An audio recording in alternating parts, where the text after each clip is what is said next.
Thanks to our founder for the heartfelt welcome.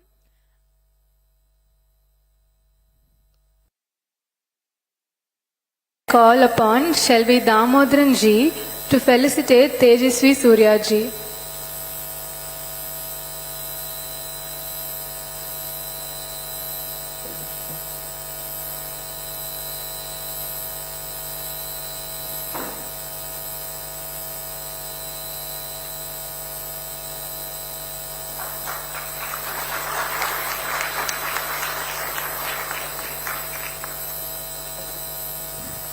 Next, I call upon Sundar Raman ji to felicitate Shefali Vaidya ji.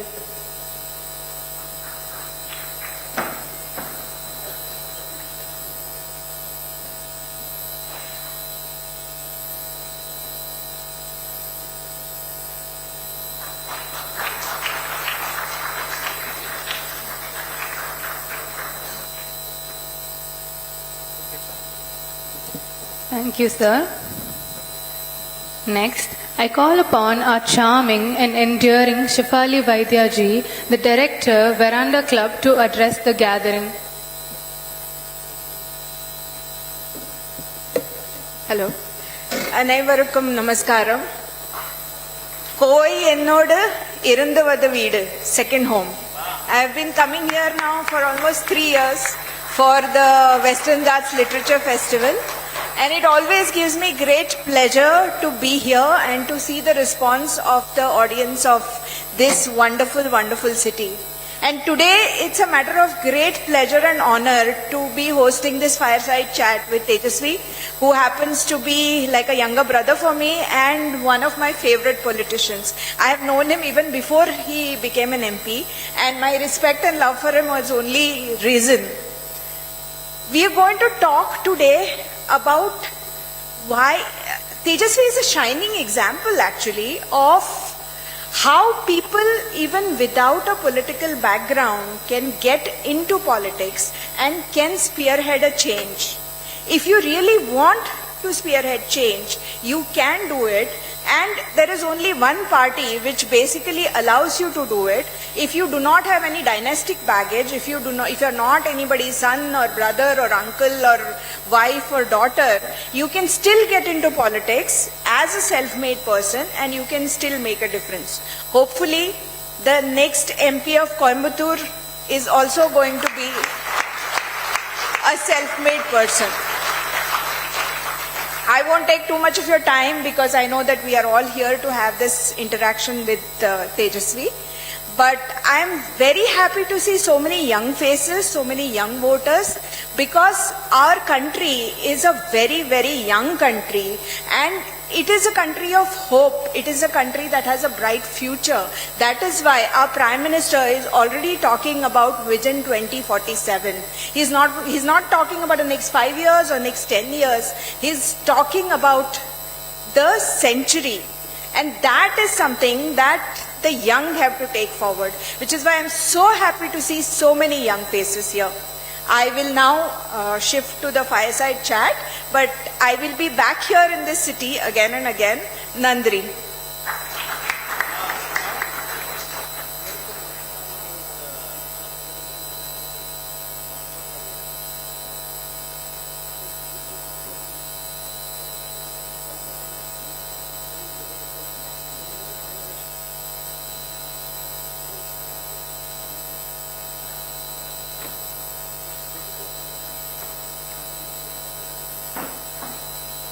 Hello. So, it's always a pleasure to have a conversation with Tejasvi, and more so because I don't look upon him as an MP, I don't look upon him as this upcoming star in Bharat's politics, which he is, but I also look upon him as a much loved younger brother, whose growth has made me feel very proud, and I have been following him ever since he got into politics, and it really pleases me to see that he's going places, and he's soon about to be the second term MP of South Bangalore. He's also an aspiration for the younger generation. And today we are specifically gathered here to talk about the young voters. What are their aspirations? What do they want from governance? And why they should come out of their homes and vote? Particularly because I've just seen the latest figures from the Election Commission, and it's a little disappointing that not too many first-time voters have actually enrolled to be voters. So I want to know from you, what is it that the young, the first-time voters or even the second-time voters, people who are in the age group of say 18 to 25, have to look forward from the electoral process and how they can participate into governance? Akka, first of all, thank you so much for giving me this opportunity to talk to our young minds, young students, first-time voters of Coimbatore. To all the first-time voters assembled here, to all my brothers and sisters, Vanakkam Covai, Namaste. Akka, there is so much of endearment when you refer to me as your younger brother.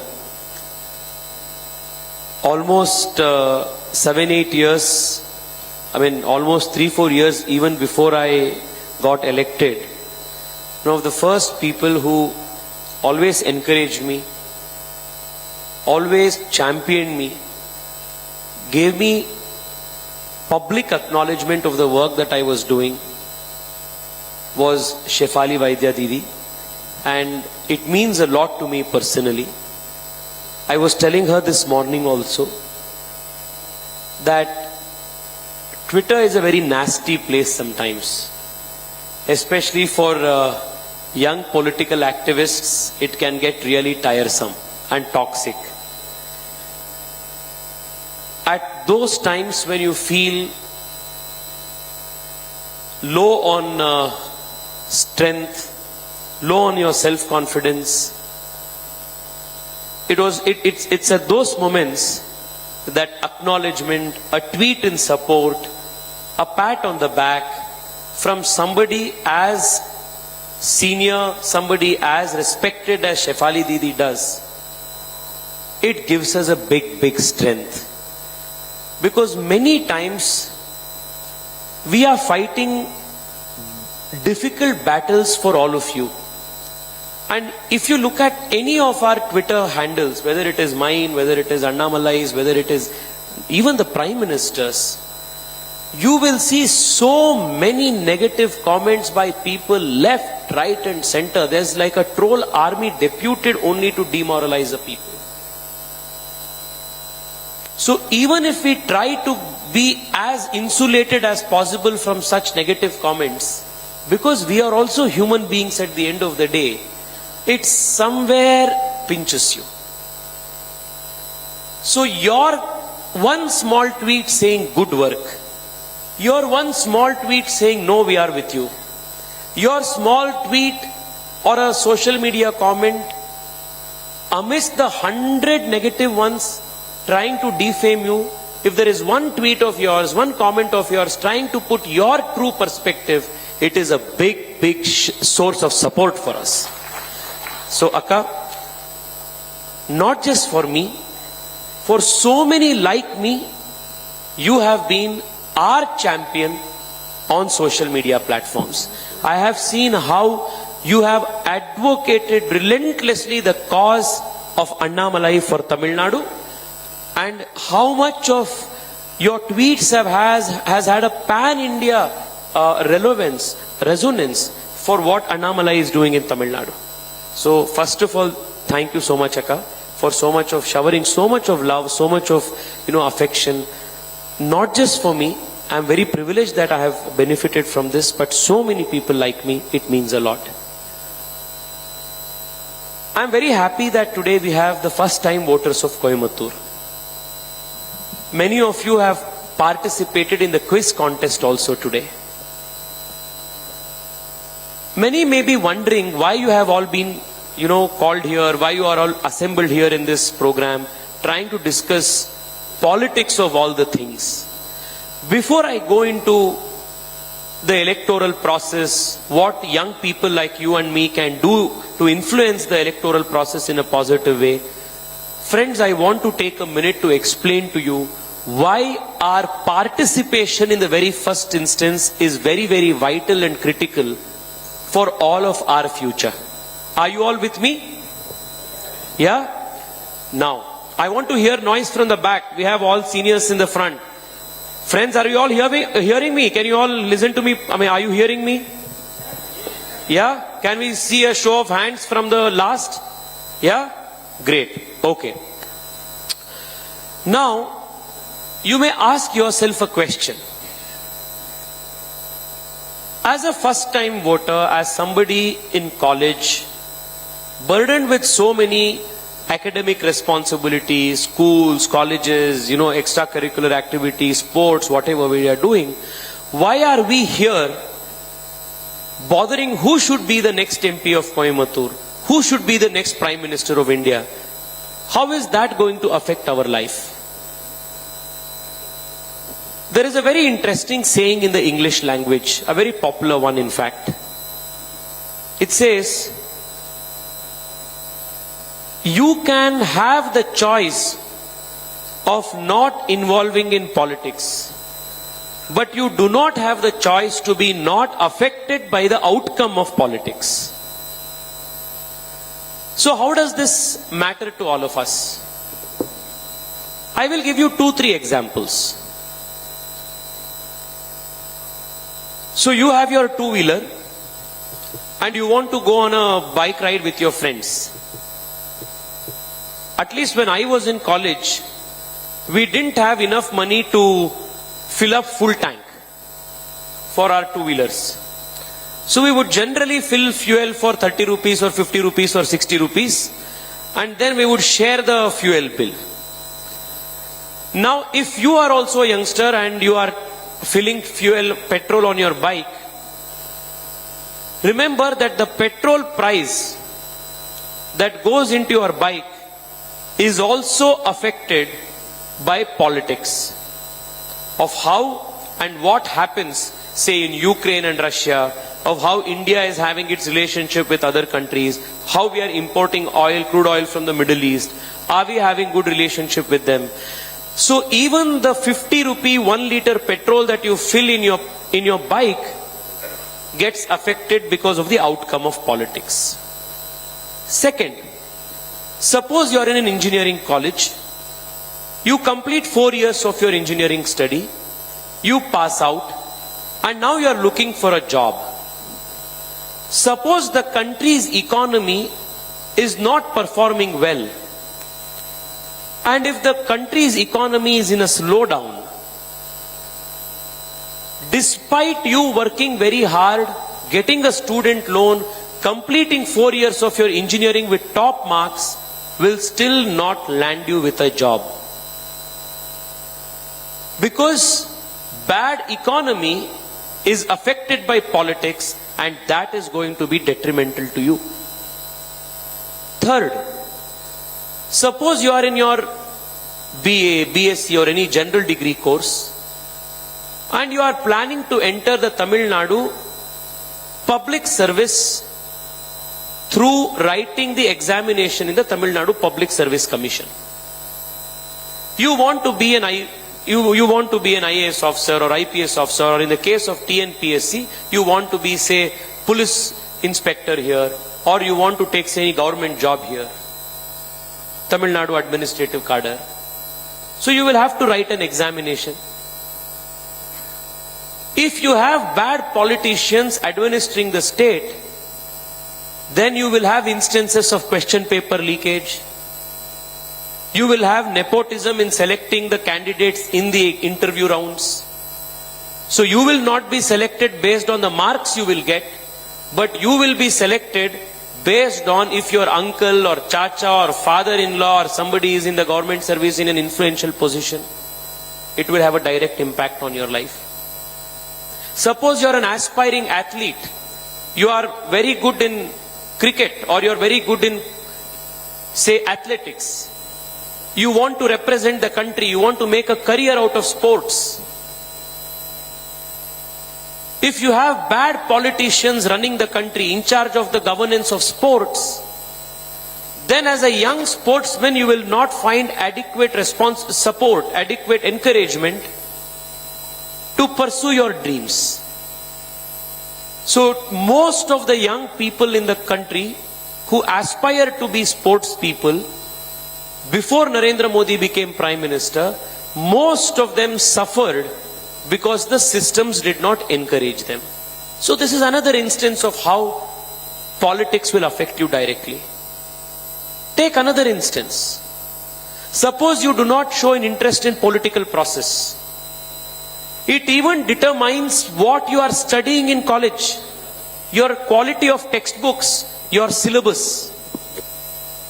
In many instances, I will give you an example. For almost 34 years, friends, you will be surprised to hear this, the country's education policy was not reviewed. As a result of that, our education policy, our textbooks were so outdated that whatever you learnt in school and college and in your professional courses did not have any bearing after you passed out and entered the real professional world. So from the petrol you fill in your bikes, to the syllabus that you study in your college, the food that you eat at home, the price of that, to tomorrow's job opportunities after you pass out of college. Every single aspect of your life is affected by the outcome of politics. Which is why it is very, very critical for young people, especially like you, who are committed to the country's welfare, who are educated, who have an independent thinking, can reason out right from wrong. It is very, very important for young people like you to participate in the electoral process and most importantly, vote at the right time in the elections. This is the one central message, one central request that I want to give to all of you, the very beginning of our opening remarks. So, all of you are going to vote? Raise your hands. Who is Will you going all to vote? How many of you have voter ID cards done? Simply don't raise your hands. Raise properly. What is this like this? Good, we have a large number of young people with voter ID card. Now, how many of you don't have voter ID cards? Can you raise? You are 18 but you don't have. A very small number. This is very encouraging. Can we have a round of applause for all the young students of Coimbatore because they have registered themselves as voters in a very, very large number.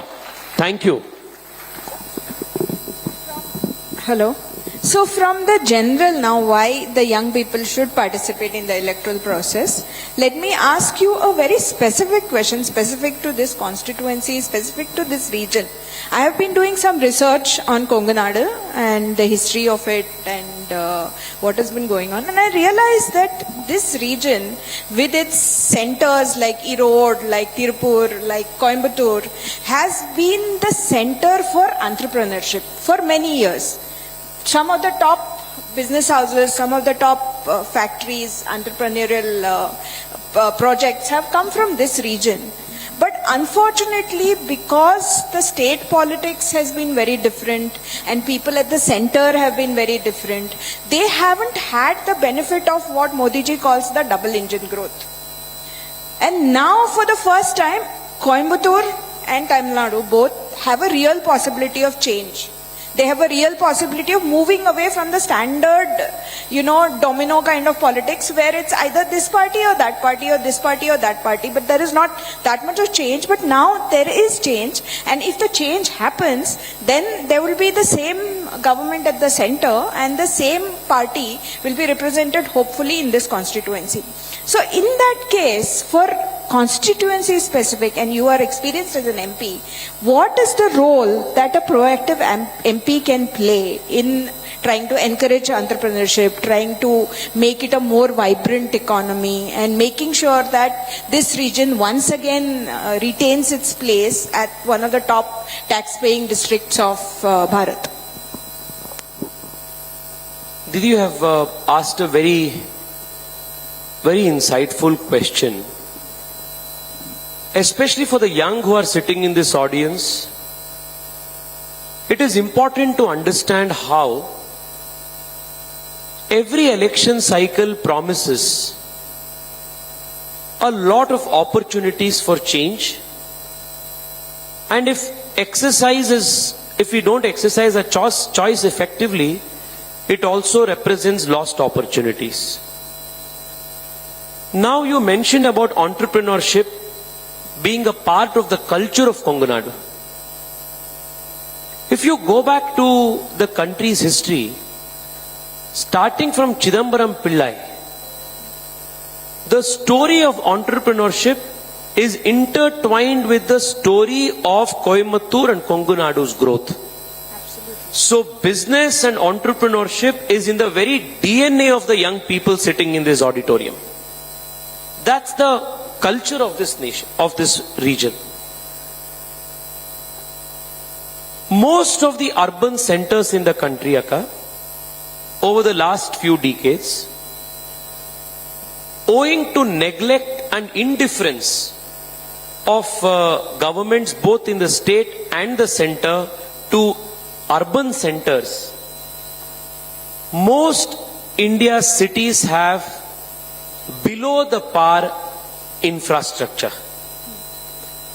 Coimbatore is considered to be a tier 2 city. But many experts and well-wishers of Coimbatore feel that this is a tier 2 city with tier 3 infrastructure. So how do we give that new energy to Coimbatore to make it capable of fulfilling the true potential of its population? I just want to juxtapose a small lived example from Bengaluru so that I can narrate my personal experience to all of you, because it is an easiest way of communicating it, of how when we have capable, effective, sincere members of parliament from your representative in your area, and you have a leader like Narendra Modi at the center, how your city can benefit. 5 years ago, people of Bengaluru elected me to be their MP. And we got Narendra Modi elected as for the second term as the country's Prime Minister. In the last 5 years, just Bengaluru as a city has received 1,30,000 crore rupees worth of infrastructure projects. 1,30,000 crore rupees. That's amazing. Now, the Bengaluru suburban rail project was pending from 40 years. Now, what is suburban? Most of the people sitting in the audience will understand. The very name means it is a rail connectivity aimed at connecting the suburbs of the city. The nearby surrounding areas of the city, not the core of the city. That's why it is called suburb. Now, because the project was pending from 40 years, what was then the suburb of the city has now become the core of the city itself. Because so many prime ministers came, so many chief ministers came, so many MPs came, nothing happened. But what was pending from 40 years, we got it approved, and the Prime Minister said, what has not happened in 40 years, I will get it done in 40 months. Now the work has started. This is one instance, one example. Bengaluru, like Chennai, has a lot of traffic problems.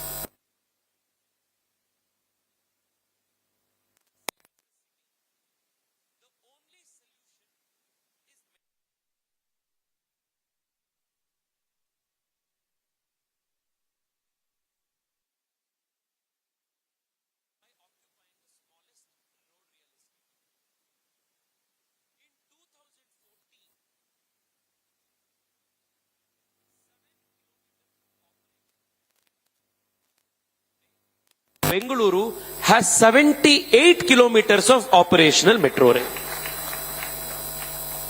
This is an example of double engine good governance. Now look at the pace at which Chennai Metro is being constructed. Compare it with, say, what is happening in Mumbai. Compare it with, say, Nagpur. Compare it with, say, states where you have BJP in the state and BJP in the center. You will notice a significant difference in the speed of construction. This is just the second example. Let me give you the third example. From the time S.M. Krishna was the chief minister in Karnataka, Bengaluru had a very legitimate demand of wanting a US consulate to be opened in Bengaluru. Now, why is this important? Many young people in Coimbatore sitting here will know, because a lot of them, migrate to Bengaluru for lack of better opportunities here. There is also a significant Kannada speaking population in Coimbatore. Many of you will know. We are the country's startup hub. We are the country's fastest growing city economy, Bengaluru. We have the largest diaspora living in United States. But each time somebody had to get a US visa stamping or US visa interview, they had to go to either Chennai or Hyderabad or Delhi. Now each time they had to go, they had to stay there for 2 to 3 days and incur an expense of 30 to 40,000 rupees minimum. Now this demand was pending from S.M. Krishna's chief ministership time, that is 25 years. The last 3 years I continuously pursued this project, and last year when Modi ji went to US, he got approval to set up US consulate in Bengaluru. This is just an example. Now there are so many young people in this audience, so many first time voters. I will share another personal example. Akka, after my father retired from government service, my father has to take BP tablets every month. So every month 2,000 to 2,800 rupees was what the cost we had to incur out of his pension funds to buy the BP medicines. Now when he was in service, this was not a point of discussion. After he retired, generally over dinner etc., my mother and father would discuss that every month out of pension 2,800, 3,000 rupees is now going for just medicines. It was at that time that Modi ji had started this scheme called the Janaushadhi Kendras. Now in Janaushadhi Kendra, sorry? Akka?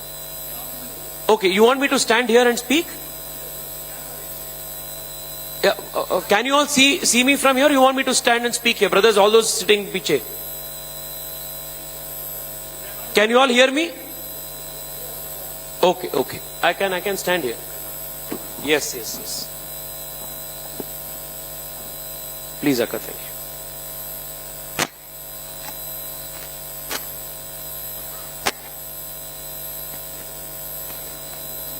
you. Yeah.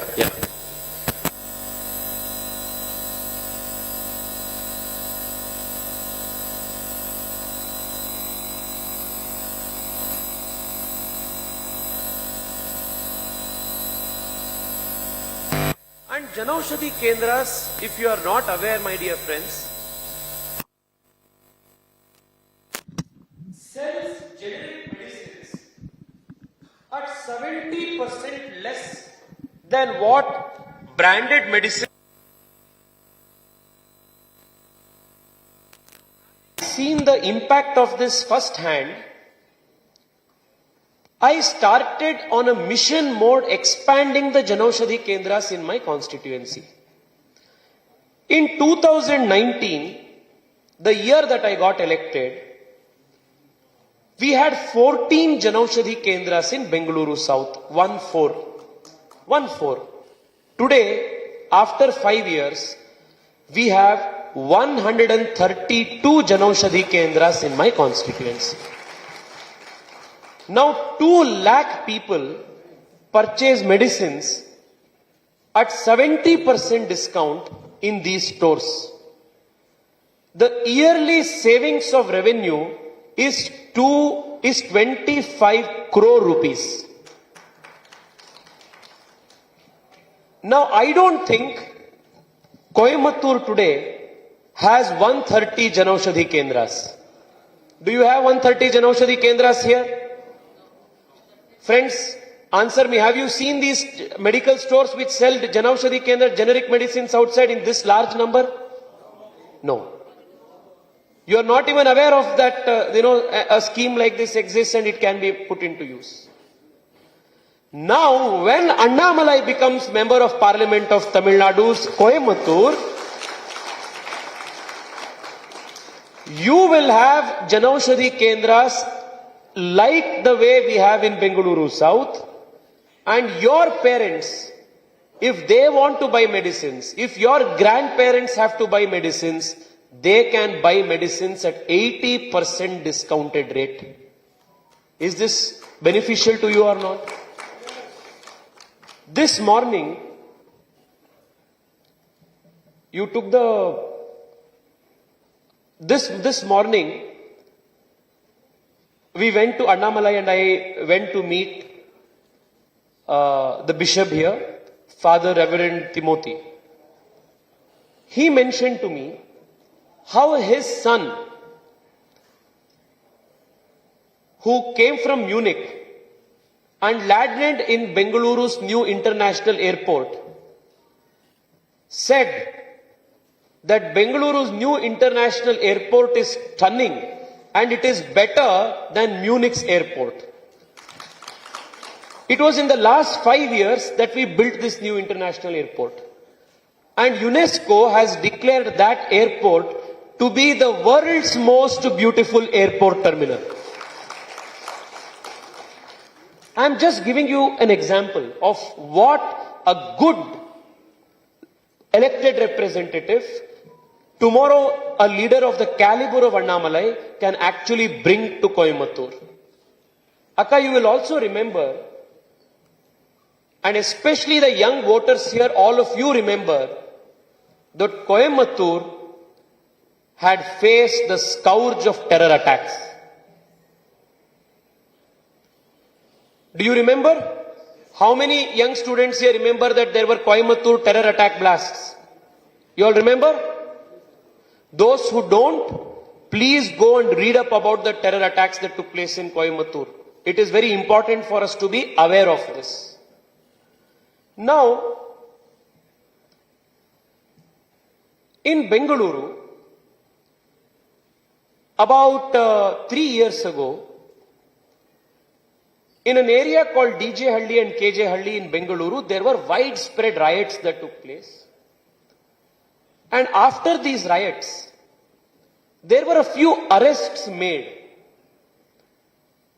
by the local police, which indicated the existence of a few sleeper cells of terror organization in Bengaluru. Now what did I do? Right after this incident came up, I went to the country's home minister and I asked him to set up a branch office of the National Investigating Agency, the NIA, in Bengaluru. Within 2 months, Home Minister Amit Shah ji granted and set up an NIA office in Bengaluru. In 2 months. Now let me tell you the impact of this. You all must have heard in the news that in a month ago, in a cafe called Rameshwaram in Bengaluru, there was a bomb blast. Have you heard? So right after the incident was reported, along with the state police, immediately the NIA officials also reached the spot even before the evidence there got contaminated and they launched the investigation. Today, if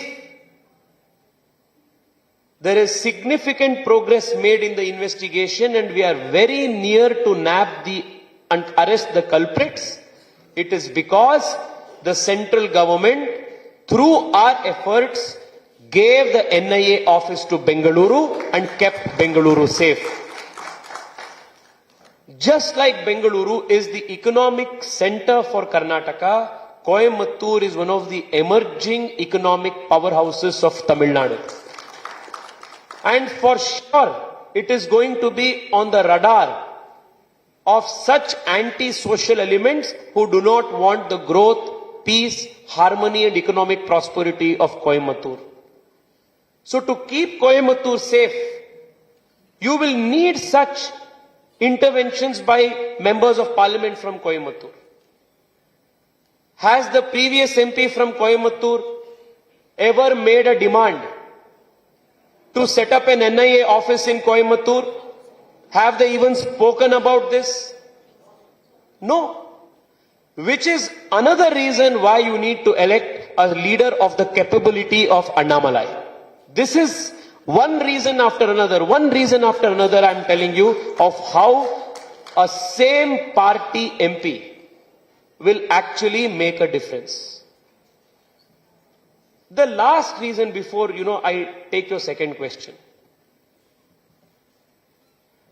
When it was to get suburban rail for Bengaluru, when it was to get an NIA office to Bengaluru, whether it was to meet Jaishankarji multiple times to impress upon him the need for US consulate in Bengaluru, as a BJP MP, I could straight walk into their chamber in Delhi and get the work for my constituency done. That is the culture of the BJP. I don't think there is a single MLA or a single MP in Tamil Nadu who can say, I can pick up the call and talk to MK Stalin directly and get work done from my constituency. 100% that culture is not there. There was this video recently on social media that you are all seeing. Stalin is sitting here, there is another minister sitting there, and the MP candidate is standing like this. Somewhere. And then even if he was being offered a chair, he was not having the guts to sit. Now can you think MPs of this kind, with political parties of this culture, can do anything at all, any good at all to a city like Coimbatore that deserves good governance? So these are the reasons why it is very important for us to elect not only capable leaders, but also leaders who have the right vision and the connect with the ruling party at the center. This is, I think, from my experience in the last 5 years, a very brief example of how a city like Coimbatore can actually emerge to be the economic bright spot in Tamil Nadu with a leader, the kind of sincerity and leadership abilities like Annamalai can. My next question to you is on behalf of one of the biggest voter groups, which is the women. I see there are a lot of women in the audience.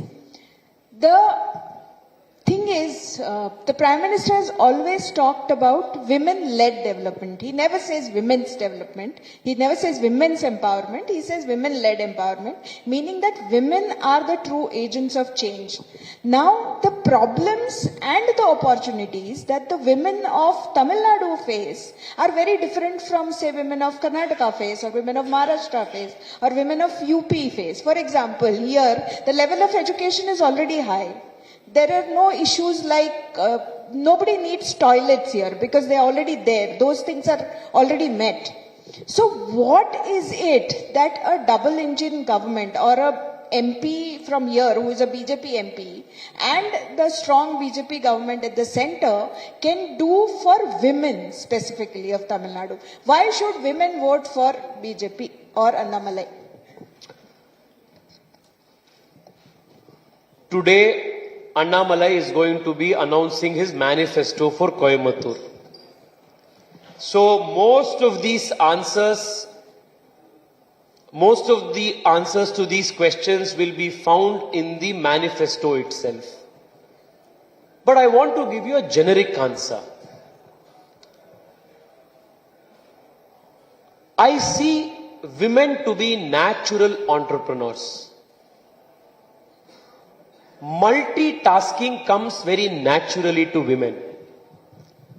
I will give you one instance, Akka, from an example that I encountered again in my constituency the last 2-3 years. 3 years ago, right after COVID, 3 women walked into my office.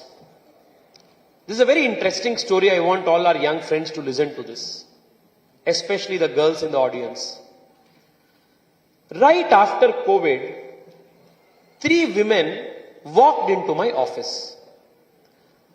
By their very appearance, I could make out that they were very new to Bengaluru, because the Kannada they spoke was North Karnataka Kannada, which is very different from what we speak in Bengaluru. One of them also had a small child in her arm, and you could make out that they came from the lowest socio-economic strata. And they walked up to me and said that they wanted to start a pickle making enterprise, what we in Kannada call Uppinkai. What is Uppinkai called in Tamil? So, to make this pickle enterprise, and that they had applied for a mudra loan. So there was a few, bureaucracy questions asked by the local bank official, and they had not got their mudra loan. So I called up the bank manager and I told them to sanction the loan for this, provided the documents, etc., help them in getting it done. So the 3 women got a small loan of about 1.2 lakh rupees to start a small pickle making enterprise in their own house. Now, about 6 months ago, these 3 women come to my office again with 3 large baskets in hand, with so many, different boxes and, appalams and all of these, roti, this, that, everything in the box, all packed nicely with a gift wrap, this thing, and they gave it to me as a gift. And I asked, what is this? They said, we started with a seed fund of 1,20,000 something rupees. We were the 3 people. In the veranda of our house, we had started this enterprise. Today, we have 16 people that we employ, and all over Karnataka, we are giving this. We are supplying this to all these different stores. We even got an order from More to officially supply to More. And now that we have put our child in this good school, because we are able to afford the fees to pay to the school, I was very happy. I congratulated them and I said thank you, and I was about to leave. Just when I was about to leave back into my room, one of those ladies again said, Anna, I have one more ask. I said, tell me, Akka, what is it? They said, our relatives are telling us that in Australia and in Middle East, there is a large demand for appalams and pickles. We want to export it. Can you help us get an export-import license?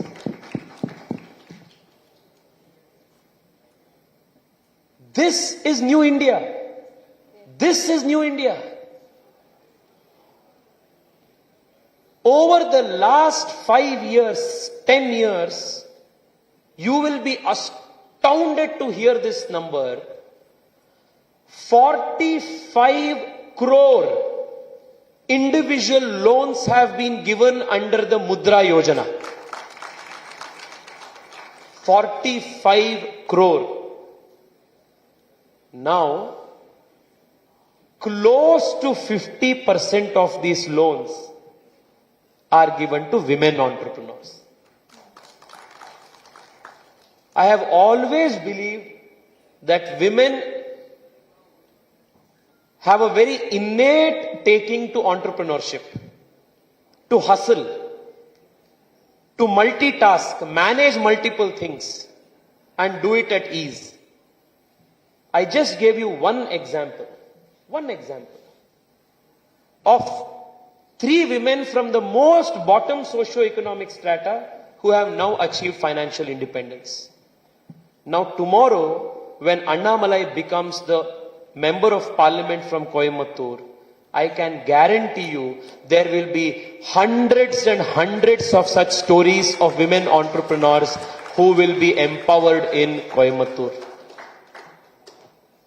I will give you one more instance of why I think electing somebody like him is again beneficial to women.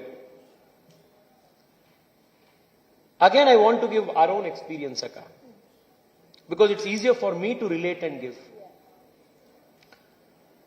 In cities like Bengaluru, in cities like Coimbatore, especially the young girls sitting here, most of the girls are all exposed to social media. Do you all have Instagram accounts? The girls here, can you raise your hands? Those who have Instagram accounts, Facebook accounts, Twitter accounts, you're all active on social media, no? Over the last 6-7 years, the cases of online harassment of women is on the rise. Using artificial intelligence and deep fake technologies, our young girls are being exposed to vulnerabilities by certain people. Now, cyber crime is a very serious issue in this country. And the more and more digital that we are becoming as a society and as an economy, the more vulnerable we will become to digital and cyber attacks. In the last 5 years, in our constituency, we have set up a dedicated cyber cell police station. And most of the cases there are registered by young girls who face online harassment, whose pictures are many times morphed using deep fake and such technologies, and who cannot go to anywhere for help. For me, the experience of having worked as a lawyer came to help. But in the instance of a leader like Annamalai, who has served as a police officer and a very efficient one at that, I can tell you, when he becomes your member of parliament, he will be the guardian angel, the savior, protector of every single woman and girl in Coimbatore, of their reputation, of their honor, of protecting them. How many more reasons you need to elect a man of this kind? I want to leave one last instance.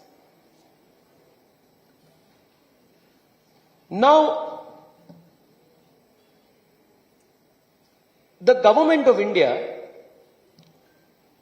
gives special grants and encouragement to companies that are founded by a woman. So under the Startup India scheme, single woman director companies get special grants. Just this morning when I was, walking on Racecourse Road, I was seeing so many establishments, cafes, new, startups, all coming up in different places of Coimbatore. This is a burgeoning economy. I'm sure there will be so many young girls sitting here outside of this auditorium who would want to start a company of their own as a single woman director. Now what I did in our constituency was, we have set up the country's first and only startup exclusive SBI branch in Koramangala in our constituency. Now if you are a startup, if you have an idea, if you have a business plan, all you need to do is to walk into that bank office. From entry to exit, from incorporating your company to giving you funding support, that bank branch will help you exclusively as a startup. Now tomorrow, when Annamalai gets a similar SBI startup exclusive branch set up in Coimbatore, the girls sitting here who would want to or aspire to start a business of their own, incorporate a company of their own, but come from very normal middle class families, do not have family wealth to use as seed capital, you can walk into such bank branches, get the seed capital loan that is required to fund your dreams, and emerge as the next big entrepreneurs that India is awaiting. These are some simple examples I am giving of how a good effective leader can actually make an impact on all of your lives. Next, I'm going to ask you a rather bigger question than just electoral politics. There is propaganda which is done by regional parties, mainly from the south and some central parties also, that your party is basically a north-centric party. It's a cow belt party is what they call it. And here are the full questions. So they're trying to say that north and south are basically two different countries culturally. We are artificially together, but south has a different culture and north has a different culture, and that is why the MP of Wayanad has also said that the north thinks differently, the south thinks differently, and there's a very dangerous game being played here of secessionism and of trying to say that the south, that collectively, is basically cross-subsidizing the north. The south is more educated, more entrepreneurial, paying more taxes, and the north is a burden. That's why Bharat as an entity is artificial, and at some point of time, South India should secede. At least that is the most dangerous narrative that's being played. Yes. First of all, before I ask you that question, I want to ask this audience, do you think that North India is not India or only you are India? Or do you think you are a part of one country, regardless of where you go? So now I want to hear from you, because the South has collectively, Kerala, Karnataka, Tamil Nadu, Andhra and Telangana have got 130 seats basically. And the constant criticism that is laid against BJP is that, okay, you may max out in UP, you may max out in MP, you may max out in Rajasthan, but South mein aapka kuch hai nahi. You don't have a presence here. You are an MP from Bangalore South and you have travelled extensively. So what is your opinion on this? So first of all, Akka, I am not just an MP from Bangalore, which is south of Karnataka, south of India. Even there I am MP from South Bangalore. So I am uniquely qualified to speak on this north-south divide. Now, for a very long time, those people, those interest groups, which do not wish well for the country, do not wish well for the integrity of this country, have always tried to create artificial fault lines among people and tried to divide them. Now, why is this important? Now, suppose there are 5 people sitting in a room. You know, this audience is sitting here. Okay, now I want to emerge as the leader for people sitting here on the left side of the auditorium. Now my easiest is, I will start telling that those sitting on the left side of the auditorium are very, very different from those sitting on the right side of the auditorium. Now naturally what I will do is I will start putting in a sense of you are different from him in so and so ways. Now who is it going to benefit at the end? It is benefiting me. But now that I want to prove that you are different and he is different, I will start inventing the arguments to say and prove my theory of how you are different from mine. Now I will start saying, see, on the left side, I see more girls sitting than boys. We are different. I see on the left side people wearing blue shade shirts more than the ones sitting on the right side. On the left side, I see, boys a little more well built than the boys on the right side. So I will even say that their genetic makeup is different. So when you have to push an argument to already prove your prejudice, to already buttress your biases, then you will start finding new and new arguments. You start innovating arguments. Now this is exactly what has happened in the case of the Dravidian parties trying to say that the north of India is different from the south of India. In the last 3 years, I have travelled 3 lakh kilometers across India, almost every state 2 to 3 times.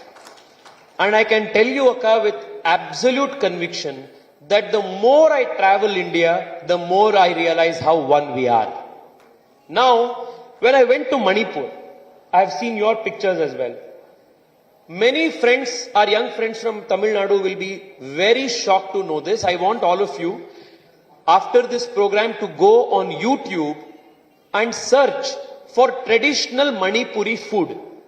Okay? So in Manipur, people actually sit on the floor and eat on leaves, plantain leaves and other leaves, just like how we eat in the south of India. It is very different, but it is also same at the same time. In our culture, in some cultures you start the food serving by first serving salt. In some you start serving from sweet. Even in Manipur, I was told that there are certain cultures where they start serving with salt and some with sweet. There is so much of similarity. Now you go to Manipur, our BJP Karyakartas put the shawl around you and then they welcome you and say, welcome to Manipur, the land where Krishna stole Rukmini from. This is how they introduce. From there, you go to, say, Ayodhya. So when I went to Ayodhya, one of our Karyakartas put a shawl around me and said, sir, welcome to Ayodhya, the land of Ram. You are coming from the land of Hanuman. Because Hanuman is, Karnataka is considered the birthplace of Hanuman. So there is so much of similarity. Our epics, our itihasas, the Ramayana and the Mahabharata, they have united us. Why was the Prime Minister at Ramanathapuram? Why was he at Srirangam? Why was he in Lepakshi in Andhra Pradesh? He was in all of these places because that was the route that Rama had taken when he was on the way to Sri Lanka. Now, at least from my experience, I can tell you, in Karnataka, you will find at least 100 villages, 100, where people will say, sir, Sita's earring fell here, or Arjuna had slept here during Vanavasa, or some such instance. Now forget everything else. If you go to Chennai and you take the ECR, 45-50 minutes drive from Chennai, you will reach Mahabalipuram. Now Mahabalipuram, the chariots there are all named after the Pancha Pandavas. Now if Pandavas were a creation of the North Indian Aryans, then why will you build chariots for them in the southernmost part of Tamil Nadu? So these are the multiple cultural instances which show that we are one as a nation. Now one more instance. In Varanasi, there is an Annapurneshwari temple.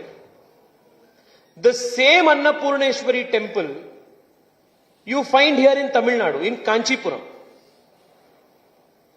And there is an instance between, there are stories between this Annapurneshwari and the Annapurneshwari in Varanasi. So, for a long, long time, this country has always been culturally one, which is why Diana Eck, the famous Indologist, in her book, India, the Sacred Geography, notes that India is not one, Bharat is not one, because of the power of kings and governments, but Bharat is one because of the footsteps of the pilgrims. So we have always been one as a nation, we have had this oneness everywhere, but unfortunately to prove the cultural prejudices or political prejudices of a certain party, arguments are being invented every single day, from genetic to linguistic, to try to prove that we are different.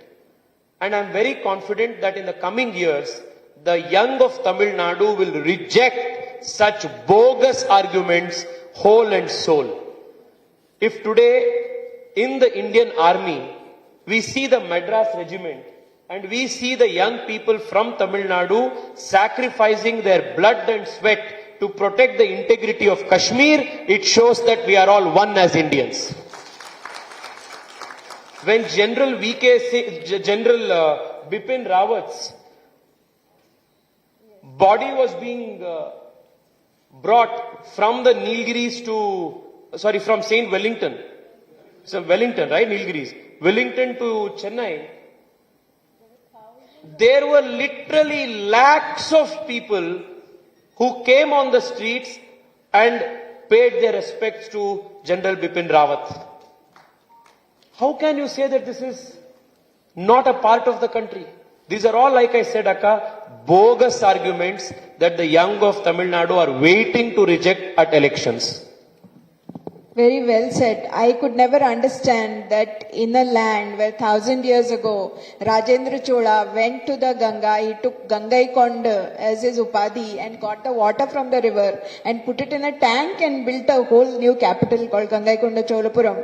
People from that region can say that we have got no connection. You are absolutely right. Now my last question to you do we have time for audience questions? Okay. So my last question to you before I open the floor. Modi ji, to me, in the last 10 years, and I have been, as an analyst, I have been following his career very closely. He seems to be like a man in a hurry. Like he wants to put everything in place. So I want to ask you if 2014 was an election of hope, because people then were not necessarily voting for Modi ji, they were voting against the Congress because they were really tired of the corruption, they were tired of the mismanagement, they were tired of the grinding poverty. So they hoped that they would get change. 2019 was basically the election of delivery. Election of fulfillment of promises, because in 5 years Modi ji had put lots of big rocks in place like the Mudra loans, like financial inclusion. In 2024, in one word, if I have to ask you, what is this election about? Aspiration. If 2014 was about getting rid of the sins of the past, and if 2019 was about correcting the mistakes of the past and delivery on legacy issues, correcting legacy issues, 2024 is an election where we are collectively voting to meet the aspirations of a new, young India. Well,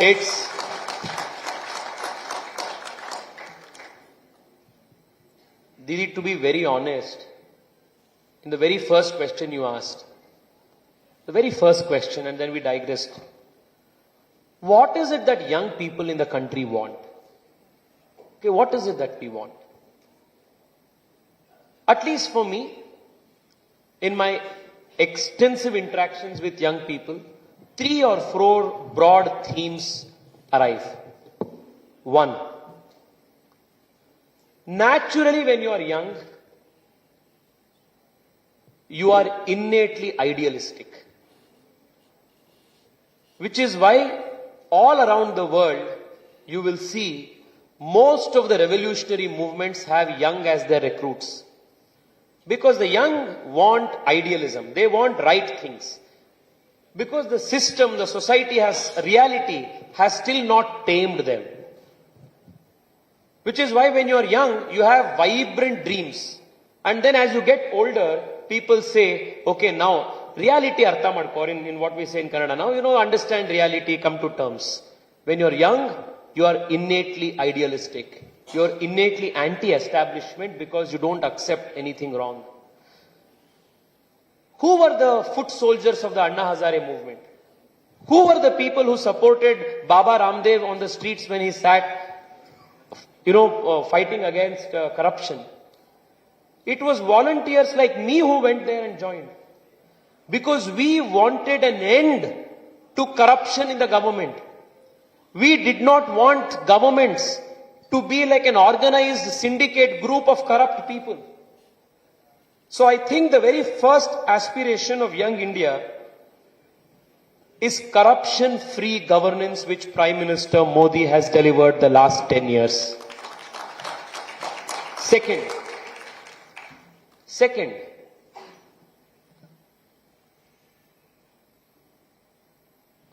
Akka, I have traveled, like I said, 3 lakh kilometers, whether it is Bihar, whether it is Ladakh, whether it is Arunachal Pradesh, or whether it is Coimbatore or interiors of Coimbatore, my friends here will be a testimony. Which young Indian today does not want to wear nice clothes? Who does not want a standard of living? If you go to hinterland, if you go to these small stores, you will find hundreds of counterfeit Adidas, slippers, Adidas shoes. In some cases, you will find these sunglasses. It will not be Ray-Ban, it will be Ray-Bon. Have you seen them? Have you seen? I'm asking the young in the audience. Ray-Ban will cost you 8,000 in a showroom. But Ray-Ban will look almost similar. You will get it at 150 rupees on the street. And you will still see a young guy taking that Ray-Ban and wearing and just going on his bike. Now this is aspirational. This aspiration for a better standard of living, better quality of life, this is what is fueling the dreams of young India. Now, the young of India know that only fast-paced, stable economic growth can actually provide them this kind of an upgrade in standard of living. You cannot go back to the days of the Congress time when inflation was double digit and growth was single digit. This is the aspiration of a new India. Which is why the young also realize that we need fast-paced economic growth because we need to upgrade our life. We want to lead a good life. Now let me give you another interesting statistic. I'm sure a few of you who follow me on social media would have come across this sensational headline in the last few days after I filed my election affidavit. Tejasvi Surya's assets increased 30-fold. You may have seen this. And suddenly you had all these, leftist ecosystem, the Wire, the Quint and the likes, publishing these big headlines. Sensational headline. BJP MP Tejasvi Surya's affidavit says that his assets have increased 30 times in 5 years. Now, naturally, you are a politician, people will be, bhai, kuch to kiya hai lo, bada. Like, something you would have done. Then niche you will have comments. Tell us also the secret. How did you make, your assets grow 30-fold in 5 years? Now it's a different matter that, it's because, when sensation headline is put, nobody goes into the article. Nobody goes to see that when you start from 13 lakh rupees in your first affidavit 5 years ago, even if you would have come to 25 lakh rupees, the headline could have said Tejasvi Surya doubles his income in, in 5 years. Okay? Now let me tell all of you young people. 5 years ago, 2017 I had started my law firm. So apart from my earning as the salary that I get as an MP from Bangalore, my primary source of income is my law practice in Bangalore. In 2019, I started investing in SIPs. I started with a 1,000 rupee SIP in the mutual funds. Okay? Over the last 5 years, I would save every penny and immediately invest it in the mutual funds or stock market or, capital markets. In 2014, when Modi ji became Prime Minister for the first time, India's Sensex was at 25,000. Today, India's Sensex is at 75,000. So, if you had put 100 rupees in an index fund in 2014, by natural course of action, it would have become 3 times in the last 10 years. And do you know who was the smartest investor in the last 10 years? Why not? Rahul Gandhi. So Rahul Gandhi goes all over the world bad-mouthing the Prime Minister, says Make in India is bad. He says, Startup India is not working. He says Digital India is not working. Throughout the world, he goes bad-mouths India's economy. But silently, he has invested in India's capital market. And he is from 14 lakh rupees, around 6 crore rupees he has earned. So my point is, the young of India realize that to become financially independent, to earn through ethical means, to upgrade their quality of life, India needs fast-paced economic growth, and only a stable polity under the leadership of Narendra Modi can deliver fast-paced economic growth to young of India. The third and the last point as to why I think the young would want the Modi government again. I want the young in the audience to actually do this exercise. Okay? Over the last 10 years, India has registered the least number of communal riots in the history of the country. This is a very important point on which I want all of us to reflect upon. The last 10 years has seen the least amount of communal riots in the country. Because for a very long time, the country's political ecosystem benefited by pitting one religion against another, one caste another against another, and perpetually creating a fault line. The biggest of communal riots in India has all taken place under the watch of the Congress party. The young of India are fed up with communal politics. The young of India want to reject politics which pits one community versus another community. The young of India are fed up of politics that divides the country in the name of religion.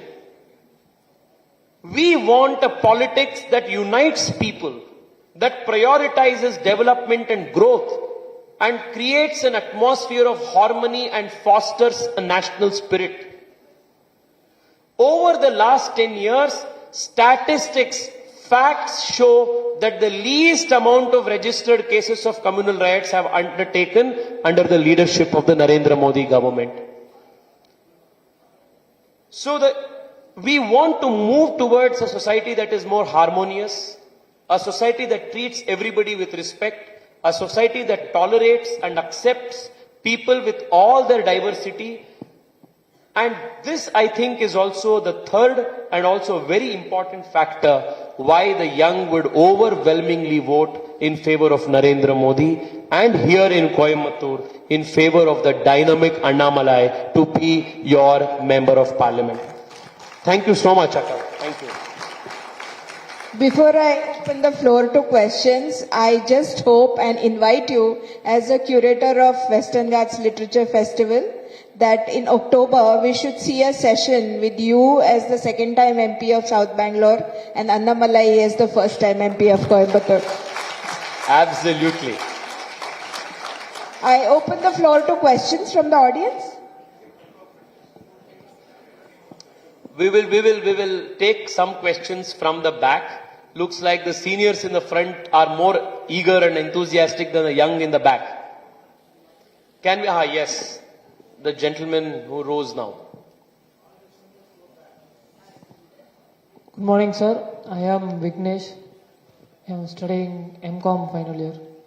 My question is, the Grand Old Party of India has last week announced that in their manifesto they brought about 1 lakh per year, but the manifesto prepared by senior leader Praveen Chakravarti, he said the promise will not be able to fulfill everybody. He itself, on the other hand, double standard on this statement. What is your opinion? Brother, I didn't hear you fully. The speakers are that side. We don't have a monitor this side.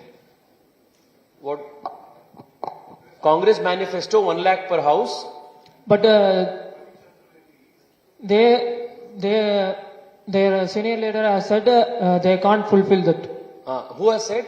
Praveen Chakravarti. Praveen Chakravarti. Yeah. Brother, Praveen Chakravarti need not say it. You also know that they cannot fulfill it. Do you think government can give 1 lakh rupees to everybody every month if you just sit at home? Every year or every month doesn't matter because they'll anyway not do it. So do you think it is possible? No. From a very simple perspective, if you sit at home without earning any money, can you become wealthy? Can somebody take care of you? No. It's as simple as that. Now, let me give you an instance, brother, now that you all have brought this subject up. Now, what the Congress party and parties like Aam Aadmi Party, DMK, others are trying to do, the India Alliance, is that they are telling you, you just sit at home, we will give you a dole of, A, B, C, something. Okay? This is not going to be empowering you. Now, example. Now, Aam Aadmi Party originally started this in Delhi, and in Karnataka, Congress Party implemented it in a half-hearted manner. What was this promise? That 200 units of electricity we will give you free every month. Okay? Now, where will you get money to give 200 units free? Those who are already paying money, the bills of those people increased. So earlier, if we were getting 500 rupees as electricity charges, we were now getting 3,000 rupees as electricity charge. So this is cross subsidization. This is one model. The second, you will take a loan somewhere. Now Karnataka government has already breached the FRBM limits and they have taken mad loans everywhere. And almost in just last 8 months, on an average for every Karnataka person, 35,000 is the new loan that the state government has made. Now, who is going to be paying these loans? The future generations will keep paying these loans. It's not that if government makes a loan, you don't have to pay it. You will have to pay it through taxes, you will have to pay it through a slow economy, you will have to pay it through inflation. Now, this is one model. Third, now what happens through 200 units free you are giving? As a result of that, the electric distribution companies are making huge losses. So to subsidize them, you take a loan somewhere else and you give money and burn it. Now this is one model. Now there is a second model, that is the Modi model. Now what did Modi ji do? He said, I will give you 75% subsidy to put rooftop solar on the terrace of your house. Whatever you will earn, if you produce more than 300 units, you can sell it to government and we will give you money, but we will also give you 300 units of electricity free. Are you understanding my point? So on one hand, you have a very temporary, immediate freebie that is being doled out, which is a loss for everybody. Loss for the consumer, loss for the cross subsidizer, loss for the distribution company, loss for the government. But it is immediate political gain for a political party that is desperate to win elections. Now on the other hand, you have the PM Suryodaya, where Prime Minister says, you put 20 rupees or 15 rupees, 85% you get subsidy, 85% money I will put, you put a solar rooftop on your house, you will earn money out of it, up to 300 rupees for free you use it, whatever additional 300 units that you will produce, sell it to government, I am going to give you money for that. So this is win for consumer, win for house owner, win for the distributor, win for government, and this is the Narendra Modi model. Are my young friends understanding the difference? Yeah? Which is a better model? The second model is a better model because this is a long-term sustaining model. This is not going to bankrupt you nor bankrupt the government. Correct? Yeah. Any other question? Namaste, sir. I'm Shalini, sir. I just want to ask about your personal life. Do you even consider it, or how do you manage your personal life after entering into politics? Well, you don't have to manage something that does not exist. Politics is a very demanding profession. So it takes up a lot of your time. You're always among public. You're always traveling one program or the other. So it takes from outside it is, people think it to be a very glamorous, profession.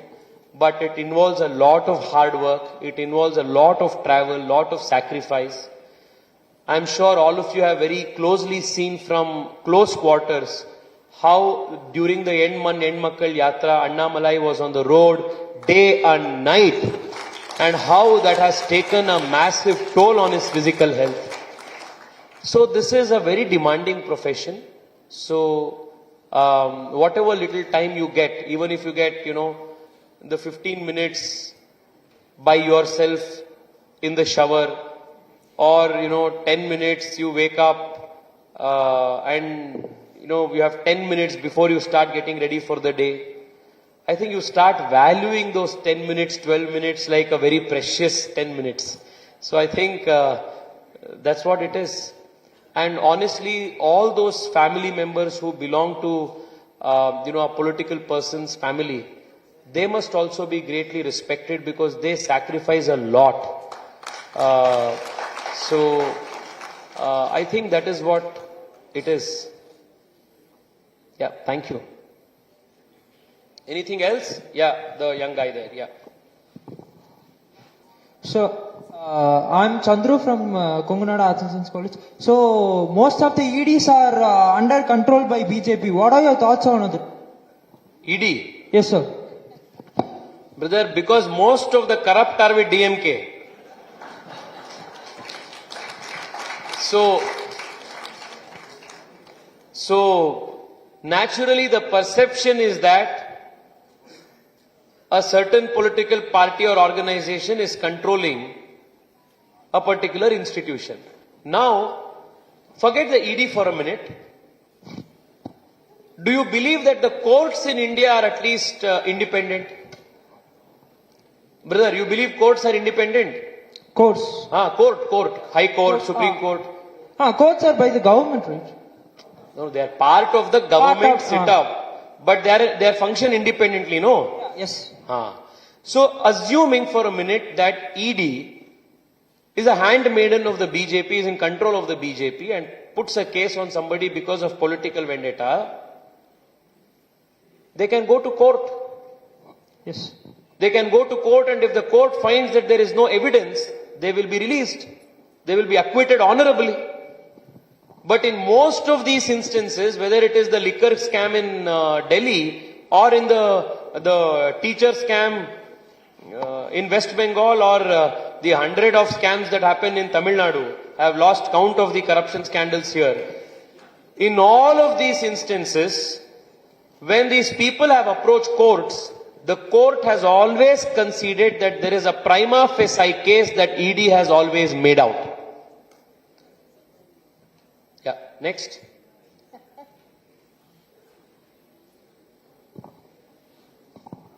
So good morning. It's very interesting to see, young people participate in this interaction. It also gives an insight on what you're thinking. Go ahead. Sir, good morning. My name is Benjamin. Sorry? My name is Benjamin Steve, and I'm from Kongunada Arts and Science College. Go ahead, brother. I'm not able to hear because of the mic. Yeah, Benjamin, go ahead. Sir, my question is that first when I saw you, you were a very young, talented, educated. And, have I become old now? No, I'm just saying my view right now. And you look really cute, I think so. Cute? Yeah, why not? Everyone is cute in the world, right? Brother, I am straight. Okay. So my opinion is, since you are a very young member of parliament, as a future generation and now young generation right now, I want to participate in the future politics. So if I want to get into politics, what would be your piece of advice on that? Thank you. Benjamin, I would want you to come to politics. I would want young people like you to come into politics in large numbers, because the country needs young, sincere, hard-working young people to come to politics. Otherwise, this country will not change. But let me also tell you,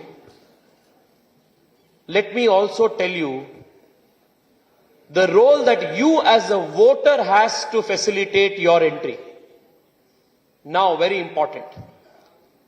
Let this be the last question. Let's end with this. I have been speaking 7-8 hours every day the last 20-30 days, and my throat has really... One last chance to 40 plus also. Okay, one last for 40 plus. So, Benjamin, you asked a very interesting, very important question, brother. I have worked in the BJP for at least 7-8 years, even before I became an MP.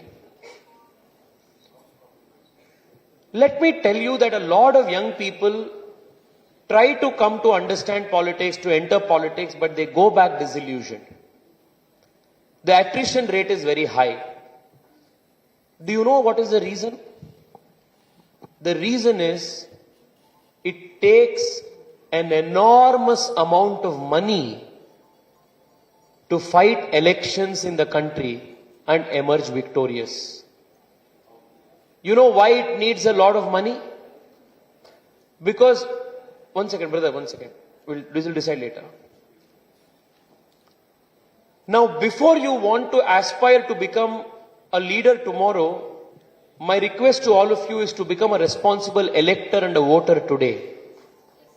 Okay? I will tell you why. Now, look at this.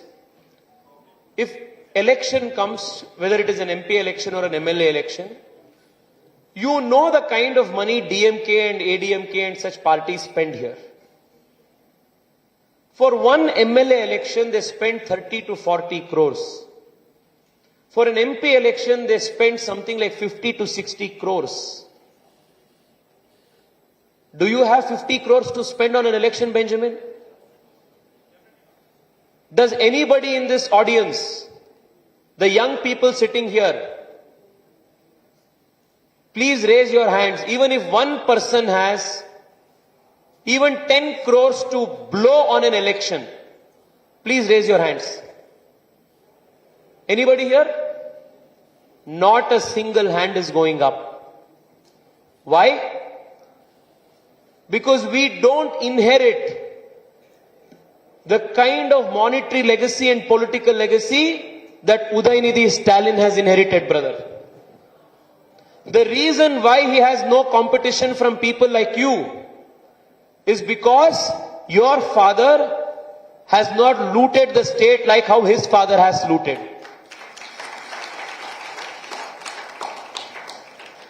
Now, what that does is, young people who come from normal families, somebody like an Annamalai, they will never stand a chance in politics if people like you do not support him. Which is why I will go back to the most important point that I tried to make at the very first instance, that please go out and vote. Now I assume, Benjamin, if tomorrow DMK will come to your house and says, I will give you 5,000 rupees and a cooker and a microwave oven to vote, will you still vote for them? You will not vote, will you? Will anybody sitting here vote? Which is why DMK will never come and give you this thing. But there is a large section of society which can be swayed to vote in a particular way by giving 500 rupees, by giving biryani, by giving sari, by giving fridge, microwave, goat, chicken, etc. Correct or not? Now when you don't go out and vote, what happens is, you start feeling that your vote does not make a difference.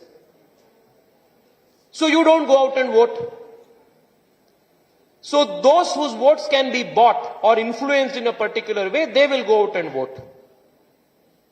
Now to continuously keep them tended to give them money, what will the politician do? The politician will call the local contractor who is building that bridge near your house, who is laying the asphalting or tar on your house road, and tell him, instead of putting 6 inches of tar, you put 3 inches, the remaining 3 inches you give me money. Are you understanding the whole cycle? So what happens? The road that is supposed to last for 3 monsoons will only last 1 monsoon.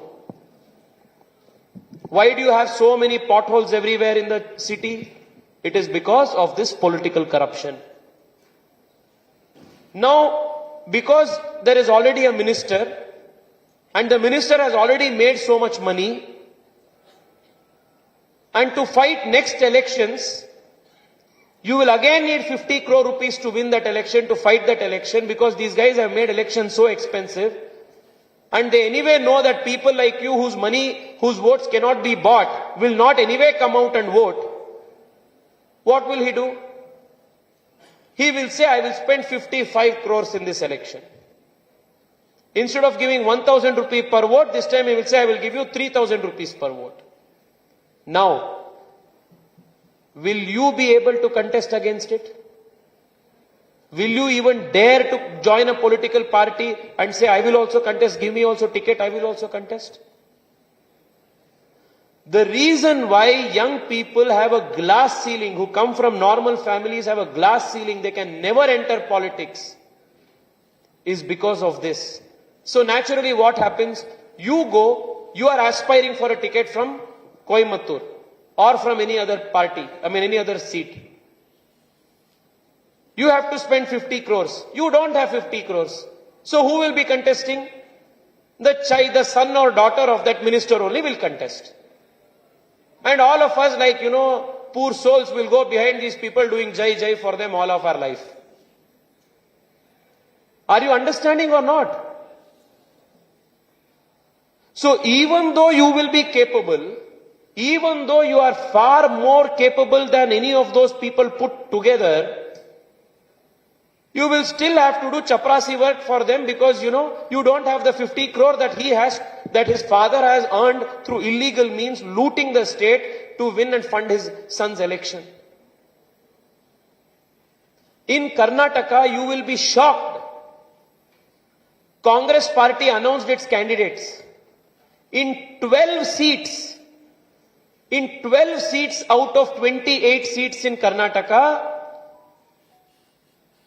daughters and sons of the sitting cabinet ministers are the candidates.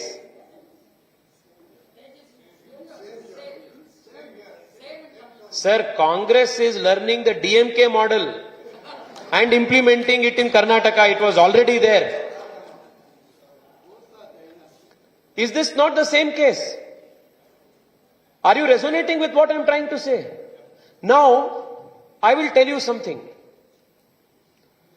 If you go on my YouTube 2 years ago, you will find a podcast that I have recorded with a young guy called Vinay Kumar.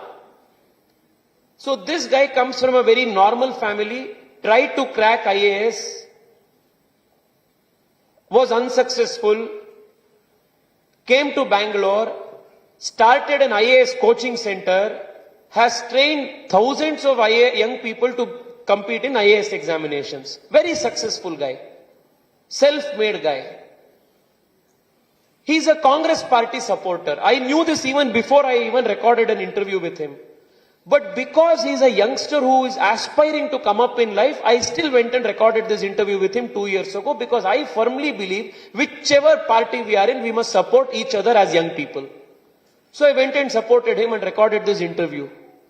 He was this time asking for a ticket from Congress party in a seat called Davangere. Congress party did not give him the seat. Instead gave the wife of a minister because that wife's minister can spend 100 crores. Now this guy is frustrated, this guy is angry, he is out. Now this can happen to you also. You can never be in competition with these guys. So does that mean in Karnataka and in instances where all these children are contesting in Tamil Nadu, do you think in 12 seats in Karnataka, there is not a single guy who is more capable of these children of the Congress ministers? You know why they cannot compete?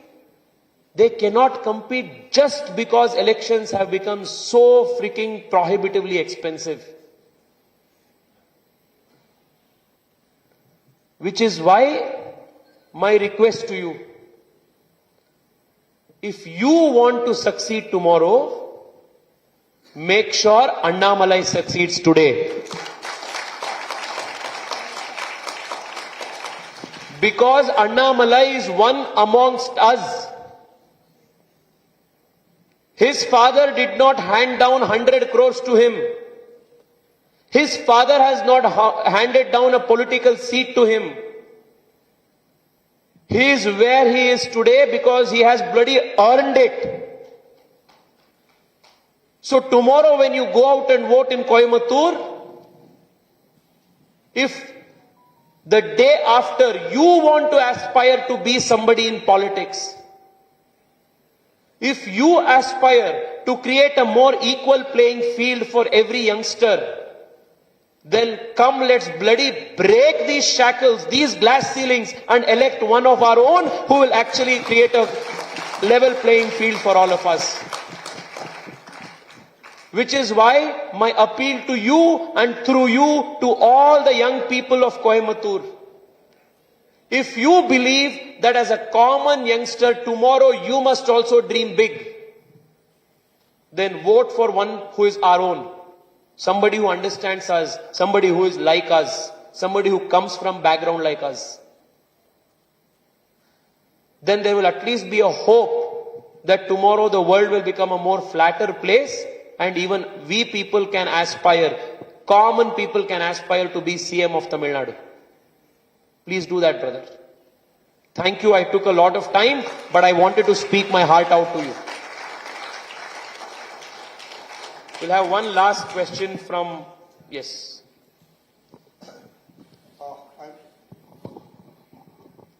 Congratulations for your successful completion of 5 years and all the best for the next 5 years. We are sure that you will win the next election. Coming to the point. So I'm going to talk for the youth. The biggest problem now Tamil Nadu is facing is drugs. And Coimbatore having 500 institutions, colleges and schools. And it is becoming a dangerous thing for Tamil Nadu and Coimbatore. And it is for the sake of the future generation that Annamalai, a policeman, should take over Coimbatore. So what are your views about it? And how do you influence the people of Coimbatore and our leader Annamalai to win the election and also bring an NCP to Coimbatore, which is very important? Friends, how many of you have watched this movie called Udta Punjab? You will find this movie online. I urge you all to watch this. It's called Udta Punjab. You will find it with English subtitles. You will also get dubbing, I am sure. Watch it. You will know what the menace of drugs has done to the vibrant youth of Punjab.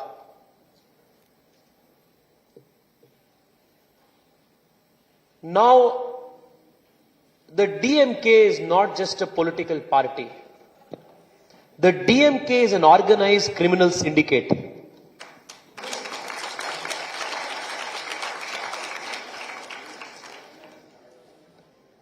And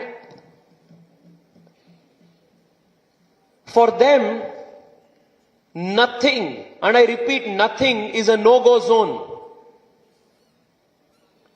If it will enrich them, they will do anything, even at the cost of selling your future. As a lawyer, I have seen from close quarters what debilitating impact drugs have on the lives of young people.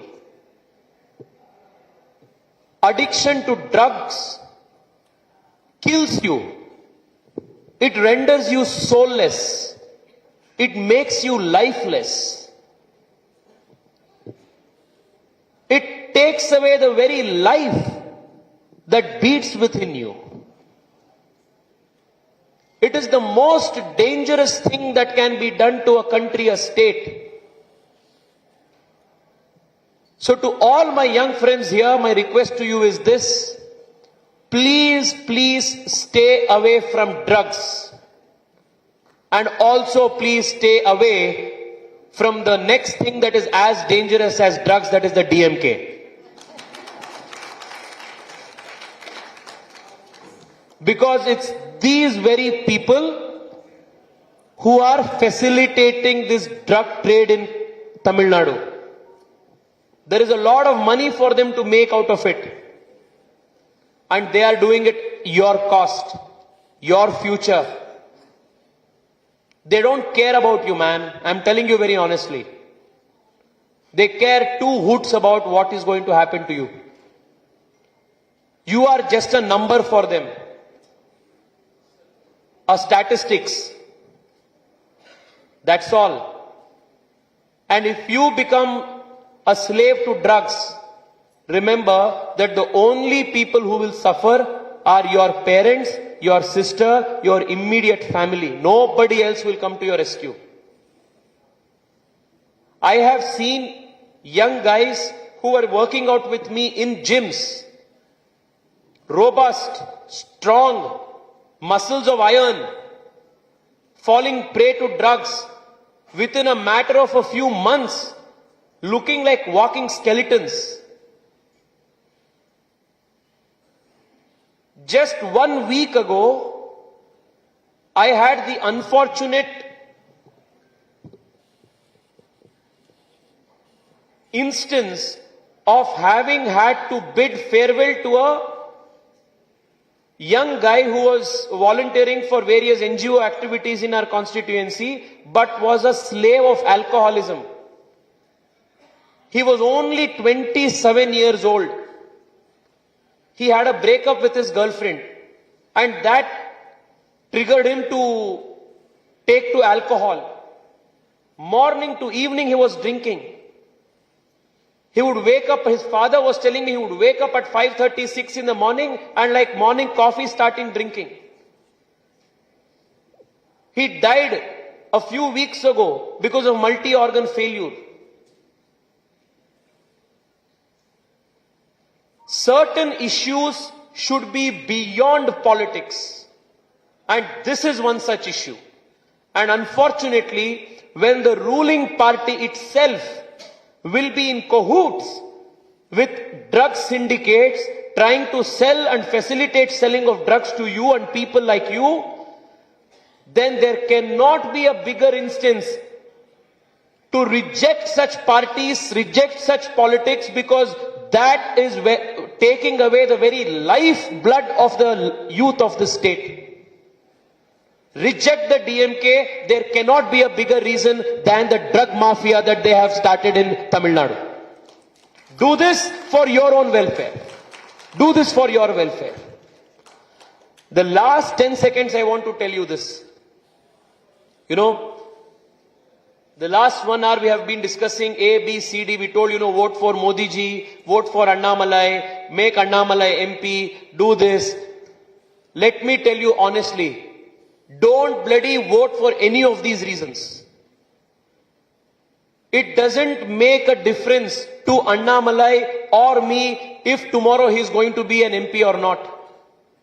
These elections are not about electing anybody to make him a minister, make him MP, make him MLA, nothing. These elections are not even about making Modi the Prime Minister for the 3rd time. Let me tell you what this election is. This election is about your future. It is your future that is at stake. So when you are going to vote, please vote selfishly. Don't vote for somebody else's sake. Don't vote to make somebody else something. Vote so that your interest and your future is protected. Vote for yourself. Vote for your future. Thank you so much. Bharat Mata ki Jai. As always, it's a pleasure to talk to you, and thank you for being such a lovely audience. Putandu Valtukal, 2 days, you have a happy new year. Thank you, sir and ma'am. The first event for the day was the first time voter Get Inked 2024 quiz conducted by Mr.